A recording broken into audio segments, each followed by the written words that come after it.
E se amanhã, ao acordar, o cheiro das pessoas chegasse antes mesmo dos rostos delas? Vamos pensar nisso por um instante. Não como uma metáfora, mas como uma realidade completamente nova, sabe? E avassaladora. Porque é isso que soa como pura ficção científica. Pois é, no capítulo O Cão sobre a Pele, do livro de Oliver Sacks, a gente conhece a história de um homem que, depois de usar anfetaminas, desenvolveu um olfato extraordinário e começou a viver guiado pelo cheiro. Hoje a gente vai mergulhar nessa história para entender o que ela revela sobre nosso cérebro, nossa consciência e, no fim das contas, sobre quem a gente é quando os nossos sentidos se transformam. Bom, a nossa história começa com o Stephen Dean, um estudante de medicina de 22 anos. Depois de um período usando drogas, principalmente anfetaminas, uma coisa, assim, extraordinária aconteceu com ele. O Stephen teve um sonho muito vívido, em que ele era um cachorro num mundo totalmente dominado por cheiros. Só que o mais chocante foi que quando ele acordou, a realidade dele tinha se transformado para ser exatamente igual ao sonho. O olfato virou o sentido dominante, sabe? Ofuscando todos os outros. Para descrever o tamanho dessa mudança, o Stephen usou uma analogia muito poderosa. Ele contou que começou a distinguir dezenas de tons de marrom nos livros dele, onde antes ele via uma cor só. A percepção visual dele se intensificou, sim, mas foi o olfato que redefiniu completamente o seu mundo. E como é que era essa nova realidade? Era quase super-humana. A vida cotidiana dele se transformou de um jeito que a gente mal consegue imaginar. Ele não sentia só cheiros mais fortes, ele decodificava o mundo através dos cheiros. As ruas, as lojas, as pessoas, tudo, absolutamente tudo, tinha uma assinatura olfativa única, inconfundível. Olha, isso aqui é profundo. Para o Stephen, o cheiro de uma pessoa se tornou mais real, mais identificável do que a aparência dela. O olfato tomou o lugar da visão como a principal ferramenta de reconhecimento. Esta tela aqui mostra a mudança talvez mais radical de todas. O Stephen, que antes era todo intelectual, abstrato, se tornou alguém que vivia no puro presente sensorial. Pensar, refletir, tudo isso ficou difícil diante da força imediata de cada cheiro que ele sentia. A experiência do Stephen nos força a questionar a nossa própria percepção da realidade, né?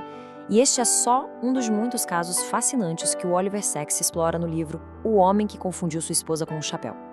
Se essa análise despertou a curiosidade, o link para o livro está bem aqui na descrição. Vale a pena conferir. Mas essa imersão no mundo de cheiros não durou para sempre. De um jeito tão súbito quanto começou, ela acabou. E deixou o Stephen com um misto de alívio e uma sensação profunda de perda. A jornada dele, como a gente vê aqui, foi um verdadeiro redemoinho. Tudo isso aconteceu em só 3 semanas. E então, de repente, ele voltou ao normal. Anos depois, já um médico respeitado, ele olhava para trás e via aquelas semanas não como um surto, mas como uma janela para uma outra forma de existir. Ele sentia alívio por poder voltar a pensar de forma abstrata, a funcionar no nosso mundo. Mas, ao mesmo tempo, sentia uma nostalgia imensa daquele universo primitivo, imediato, sensorial, que ele teve a chance de conhecer. Mas, afinal, isso foi só um delírio por causa das drogas? Ou existe uma explicação neurológica para essa transformação toda? O Oliver Sacks nos dá uma hipótese bem fascinante. O termo clínico para isso é hiperosmia. E a teoria do Sacks é que o uso de anfetaminas causou uma superestimulação de dopamina, que é um neurotransmissor, e isso basicamente desbloqueou uma capacidade olfativa que já estava lá, latente no cérebro do Stephen. Para explicar isso, Sacks usa uma ideia incrível de um neurologista chamado Henry Hedge. Pensa assim, é como se a gente tivesse 2 sistemas de percepção em conflito. Um é o protopático, primitivo, emocional, totalmente sensorial, é o nosso cão interior. O outro é o epicrítico, refinado, lógico, que organiza o mundo, a nossa consciência humana, como a gente conhece. E o detalhe é, para o sistema humano funcionar, ele precisa o tempo todo suprimir o cão. A experiência do Stephen sugere que as drogas simplesmente tiraram essa inibição. Ele não ganhou um superpoder.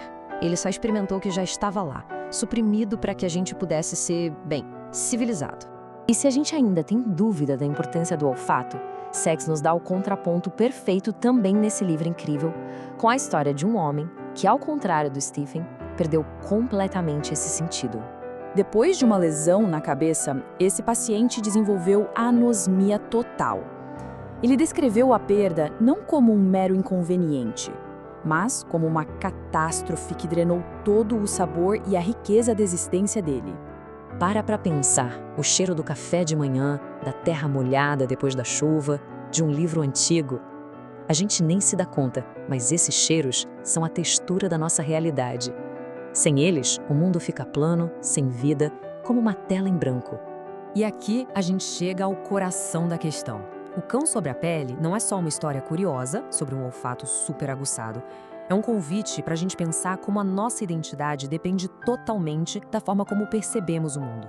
Se os nossos sentidos mudam, muda também a maneira como a gente existe.